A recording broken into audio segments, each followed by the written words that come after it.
gusto niyo masubaybayan ang mga istorya ng sundalo ng bayan, paki-click ang like at subscribe at pindutin na rin ang notification bell. Ang video ko na ito ay napakahalaga para sa ating lahat. Ikaw man ay isang motorista, siklista, o kaya pedestrian. Ipaliwanag ko sa inyo ang ating karapatan na gumagamit sa kalsada. Ipaliwanag ko rin kung ano dapat ang asal ng mga motorista tuwing mayroong mag-share ng kalsada na either pedestrian o mga siklista. Ang aking video na ito ay inspired doon sa personal experience ko na ako ay nabully ng isang malaking sasakyan habang ako ay nagbibisikleta sa municipal road ng Cabinte, Laguna. Tinawag ko itong balasubas dahil para sa akin, inilagay niya ako sa kapahamakan dahil siya ay humarurot, ako ay pininahan, at muntik niya akong masagasaan. Makikita naman natin na kami ay nasa loob ng motor vehicle lane dahil umiwas kami doon sa obstacle sa kanan, at habang pabalik na kami doon sa gilid ay bigla na lang kaming hinarurutan. Makikita din natin na meron namang space supposedly sa left side dahil wala namang kasalubong na mga sasakyan. Para sa akin, ito ay isang magandang aral na dapat ay magiging basihan para malaman natin ano ba na talaga dapat ang mga protocols para sa mga motorista sa pag-share ng kalsada, lalo na ngayon na hindi naman lahat ng mga kalsada natin ay mayroong bike lanes. At hindi rin lahat ng road shoulder ay 100% nadadaanan ng mga bikers, lalo na sa mga road bike na madaling masira ang gulong kapag nakakaapak ng mga potholes o mga obstacles. Gusto ko ring ipaliwanag sa inyo ano ang diferensya ng isang dedicated bike lane na para lamang sa mga nagbibisikleta. Ito yun, dito tayo dadaan. Meron sa ilang mga lansangan dito sa Manila, ngunit karamihan sa mga provincial road at municipal road ay wala pa ito. Sa loob ng kampo ay meron kami na dedicated bike lanes kagaya nito. So kung walang bike lanes ay mag-share sa road ang pedestrian, motorista, at mga siklista. Alamin din natin ano yung tinatawag na road shoulder. Ang halimbawa sa two-lane road ay yung aming dinaanan sa municipal road ng Cabinte, Laguna. Ito yung two-lane road. Sa gilid ay in-expand, meron yung hindi coated na portion, iyon yung shoulder ng road. Ang purpose nun ay protection siya sa motor vehicle lane. Pangalawa, nagagamit din yon for emergency purposes. Ngunit, hindi ito pwedeng gawing daanan mismo ng mga sasakyan. Kailangan din siguro nating intindihin sino yung tinatawag na bully. At matatagurian para sa akin, term ko yon, balasubas. Iyon yung palagay niya siya ay powerful, malaki, kaya api-apihin niya ang maliliit. Ang nakaka-relate dito sa aking sinasabi ay ang mga nagbabike o naglalakad sa kalsada o kaya yung nagmamaniho ng maliliit na sasakyan na pinipinahan ng mga malalaki na mga sasakyan. Ito ay kaparehas sa nangyari sa kasaysayan na si Goliath ay nambuli kay David kaya siya ay natira sa noo sa kanilang laban. Marami sa mga netizen ang nagpahayag ng kanilang mga saloobin. Ayon sa iba, ay hindi nga naman tama ang mag-overtake mula sa kanan, lalo na't gagamit sa road shoulder na hindi naman ito para sa mga sasakyan. Pangalawang punto ay hindi man lang siya nagminor, nagbusina, at hindi rin siya nag-overtake mula sa kaliwa dahil open naman yung kabilang lane para sa overtaking. Subalit, pinuna rin ng ilang netizens ang aming aksyon kung bakit doon sa video kami ay andon sa motor vehicle lane na tila ay labag sa batas ang aming ginawa na dadaan doon sa parte na yon ng kalsada.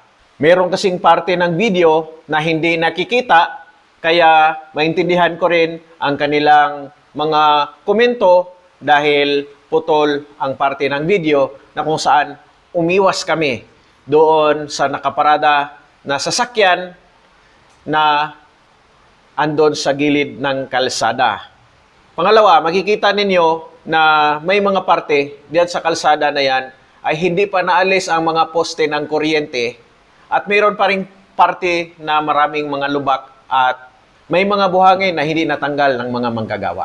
Kaysa naman mapako tayo sa sisihan, usisahin natin ang mga bagay-bagay tungkol sa pagbibisikleta, tungkol sa pagmamaneho ng sasakyan para magkaroon tayo ng mga kaliwanagan. Sagutin natin ang mga sumusunod na katanungan.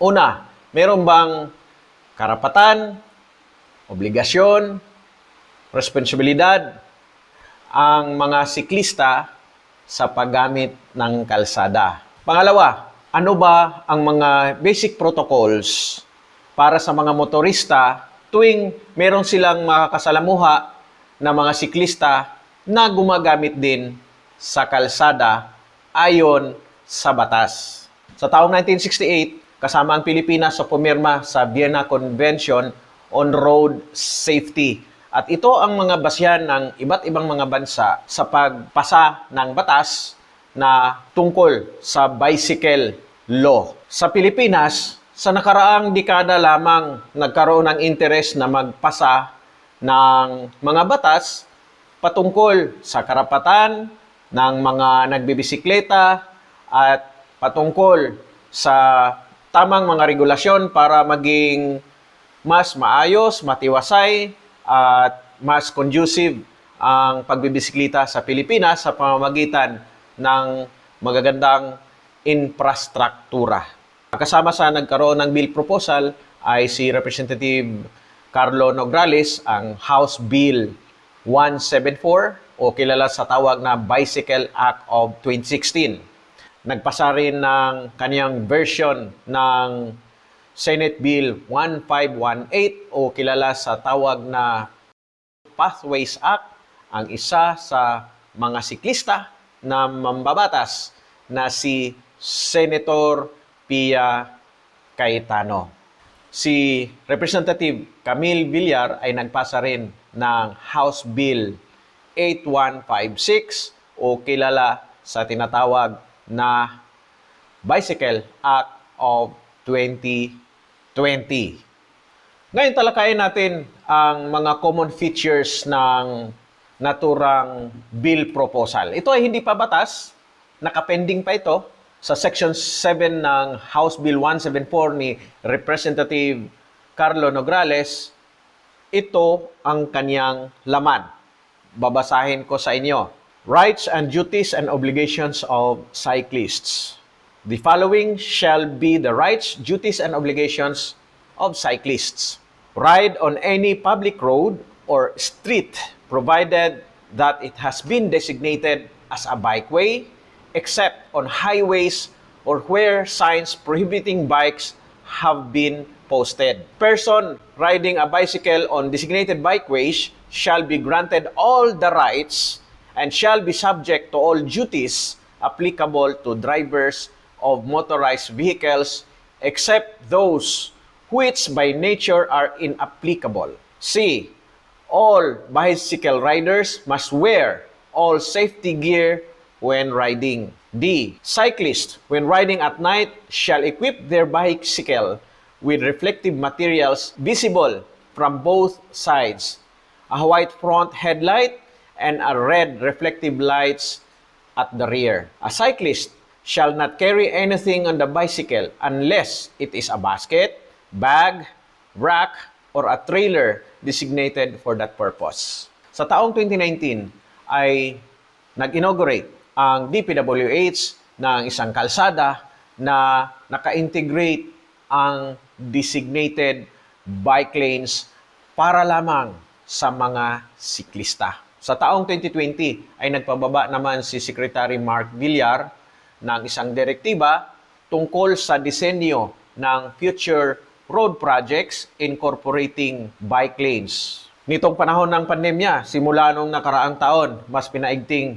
ng mga local chief executives ang pagpairal ng mga batas, mga ordinansa, nang sa gayon ay magawan ng designated bike lanes ang ating mga kababayan, lalo na yung nahirapan sa pagpasok sa trabaho dahil sa limitasyon ng transportation na pampubliko. Ngunit, meron pa ring mga lubak, lalo na para sa mga road bikers dahil nakakasira ito sa kanilang gulong, o kaya meron pa ring mga nakaharang na either mga binilad ng ating mga kababayan ng mga produkto o kaya mga buhangin o mga bato na naiiwan pa rin sa kalsada. Ngayon talakayin naman natin ang basic protocols na dapat titingnan ng mga motorista tuwing may mga nakakasalamuha na mga siklista sa kalsada. Ito ay hango mula sa idea na isinulat ni Mr. Brando Rosales ng Moto Pilipinas na kaniyang nakapublish sa internet. Isa-isahin natin ang 5 sa mga basic rules na ipinamahagi niya. Una, keep 1 meter distance. The rule of thumb is to give every cyclist at least 1 meter distance in all directions. Huwag pinahan. Don't ride too close as they may intimidate them, confuse them, or worse, force them to commit mistake which may lead to an accident. By leaving a 1 meter gap between the motorist and the cyclists, we give them a lot of room to maneuver without running the risk of colliding with each other. Who knows? They could be trying to avoid a pothole or debris on the road just as we are about to pass them. Pangalawa, anticipate their next move.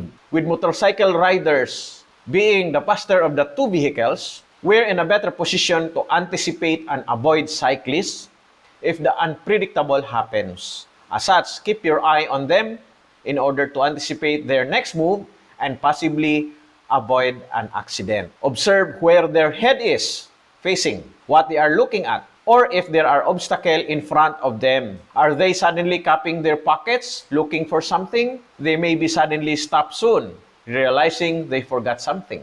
Pangatlo, always let them go first. Unlike motorized vehicles where a motor takes care of all the work for us, a cyclist only has his or her padyak power or legs to propel the vehicle. That being said, it takes a lot of energy to keep a bicycle's momentum going. As such, if you're about to change lanes, turn or cross an intersection while you are beside or just behind, or just a meter or 2 ahead of a cyclist, better to let them pass first before you change lanes or turn.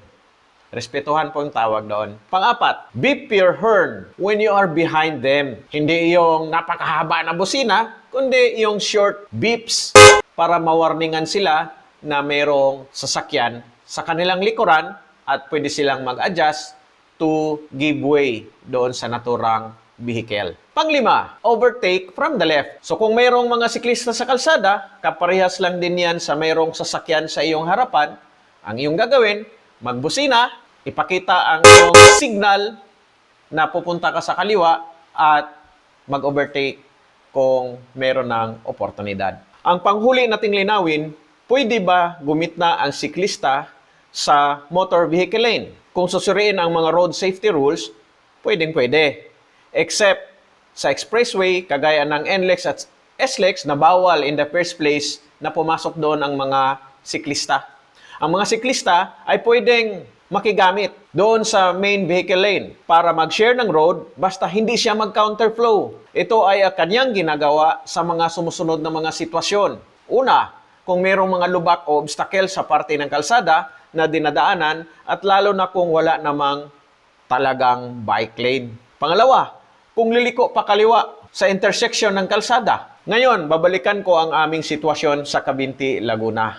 Ang mga kalsada sa lugar ay walang bike lanes, ngunit merong ibang bahagi na merong road shoulders na pwedeng gagamitin ng nagbibisikleta. Dumadaan kami sa gilid ng motor vehicle lane, ngunit umiiwas kami kung merong mga nakaparadang sasakyan, merong mga lubak, at kung merong poste ng kuryente, nakatirik pa sa kalsada. Ngayon, kung inabutan kami ng sasakyan habang kami ay nasa gitna ng motor vehicle lane, marami siyang paraan para kami ay mawarningan. Pwede siyang mag-slow down, magbusina, pwede siyang mag-overtake sa kaliwa dahil wala namang kasalubong na sasakyan sa opposite lane. Kung mapapansin ninyo, pabalik na ako sa gilid ng kalsada nang muntik niya akong masagasaan dahil nag-overtake siya sa kanan gamit ang road shoulder.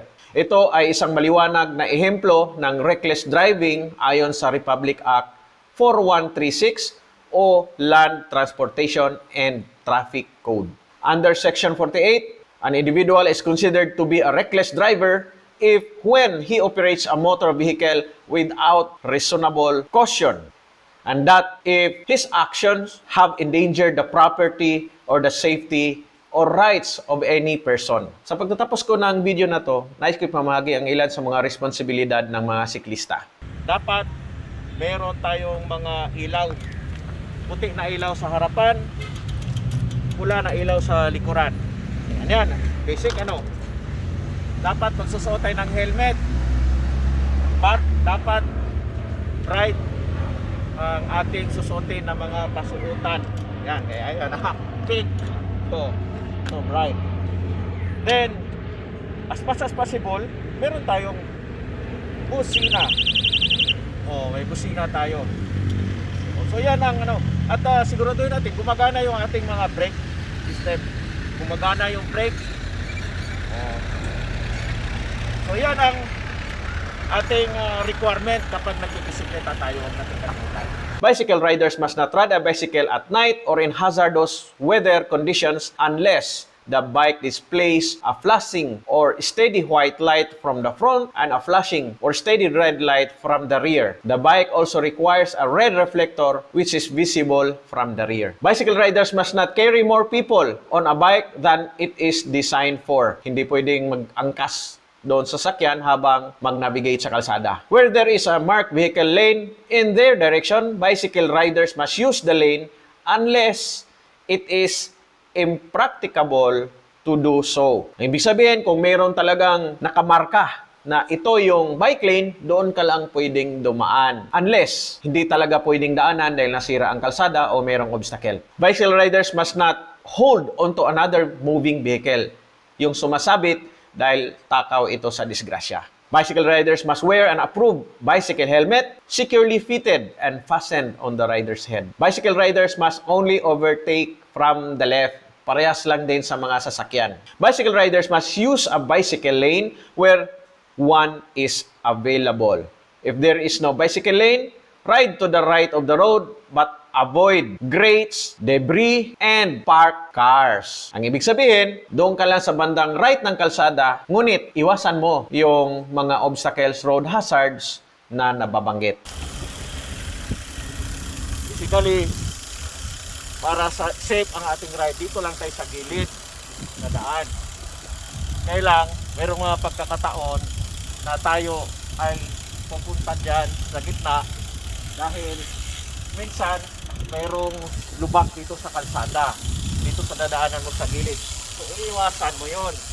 O kagaya nito, yan, lubak yan. Ang lubak, kapag naka-road bike, mabilis ang takbo mo, masira yung gulong mo. Yan ang ibig sabihin. So, ang klaro sa atin, pagdadaan tayo dyan sa gitna-gitna ng kalsada, sa motor vehicle lane, kung mag-merge tayo dyan, hindi yan bawal.